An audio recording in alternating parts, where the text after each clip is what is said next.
अस्सलामुअलैकुम, मैं हूँ वैस रज़ा और आप देख रहे हैं मनो सलवा फूड। आज हम बना रहे हैं तलवीना बनाना बहुत ही आसान है और इसकी काफ़ी सारे हदीसें हमें मिलती हैं।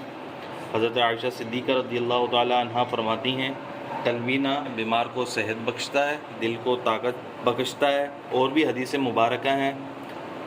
तलवीना हुज़ूर अलैहिस्सलातु वस्सलाम के दौरे मुबारक में तलवीना 2 सूरतों में बनाया जाता था। हज़रत आयशा सिद्दीक़ा रज़ियल्लाहु ताला अन्हा फरमाती हैं, जब कोई बीमार होता तो तलवीना बनवाया जाता था और जब किसी के घर में फौतगी वगैरह हो जाती थी तो तलवीना बनाया जाता था, क्योंकि ये दिल को सेहत बख्शता है और गम को दूर करता है। तलवीना खाने के बहुत फ़ायदे हैं। रीढ़ की हड्डी वगैरह, जोड़ों में दर्द वगैरह हो तो ये उसके लिए बहुत फ़ायदेमंद है। बुखार के लिए बहुत फ़ायदेमंद है और सबसे ज़्यादा तो हुज़ूर अलैहिस्सलातु वस्सलाम ने तरग़ीब दी गई है तलवीना खाने की, तो ये इससे बढ़कर और कोई चीज़ हो ही नहीं सकती। अगर हम अक़ीदा अपना बना लें, इसके अंदर भरपूर ग़िज़ाइयत है। अगर हम इसको खाएँगे तो इंशाअल्लाह ज़रूर इससे हम फ़ायदा उठाएँगे। तलवीना तबीब के मशवरे के बग़ैर ना खाया जाए, क्योंकि किसी को सूट करता है, किसी को नहीं करता। अल्हम्दुलिल्लाह हम लोग जो तैयार करते हैं, बनाते हैं और इससे हम भरपूर फ़ायदा लेते हैं। अगर अजवा खजूर मिल जाए तो अजवा खजूर बहुत फ़ायदेमंद है। अजवा खजूरों की भी काफ़ी हदीसें मुबारका है। जो शख्स 7 खजूरें खाकर अपने घर से निकलेगा, उसको जादू टोना, आफात और जहर का असर नहीं असर करेगा। चलें अब रेसिपी शुरू करते हैं। ये 1 मग दूध है, ये वाला मग भर के हमने इसमें डाल दिया था। इसके अंदर 3 चम्मच भर भर कर जौ का आटा डाल देंगे और इसे हम मिक्स कर लेंगे। इसको अच्छी तरीके से मिक्स करना है, इसके अंदर गुठलियाँ वगैरह ना पड़ें। ये देखिए माशाल्लाह हमने इसे बीटर की मदद से मिक्स कर लिया। इसको अब हम चूल्हे पे रख देंगे और बिल्कुल हल्की आंच पे इसको हम चलाते रहेंगे, वरना तो ये नीचे से लग जाएगा, ये लई की तरह हो जाएगा। इसको हम पतला बनाएंगे, गाढ़ा नहीं बनाएंगे। ये देखिए माशाल्लाह इसे हम हल्की आंच पे चलाते रहेंगे। अगर नहीं चलाएंगे तो ये नीचे से लग जाएगा।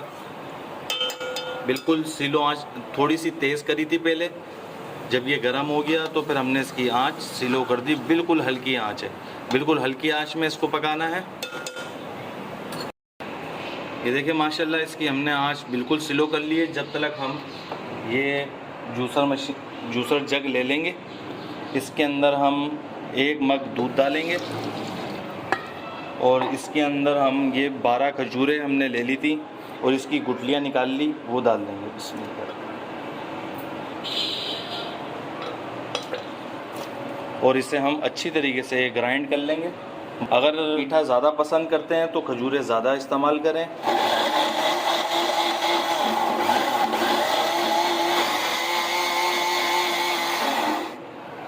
ये देखें माशाल्लाह हमने इसे ग्राइंड कर लिया है। अब इसको हम दूध में डाल देंगे।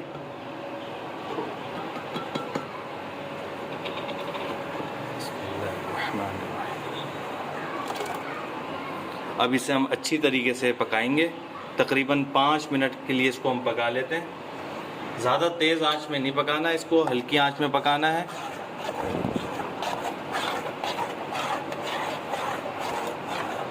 पहले इसकी आंच तेज़ कर देंगे, फिर उसके बाद इसकी आंच हम स्लो कर देंगे और इसको चलाते रहना है। इसकी आंच हमने थोड़ी सी तेज़ करी है। अब इसकी आंच हम स्लो कर देंगे। ये देखिए माशाल्लाह हमने इसे बीटर की मदद से चलाते रहे हैं और 5 मिनट तक इसको हमने पकाया है और ये तैयार हो चुका है। अब ये ठंडा हो जाता है, फिर हम इसे डिश आउट करते हैं। ये देखें माशाल्लाह हमने बादाम कटिंग कर लिए हैं और वो इसके अंदर हम डाल देंगे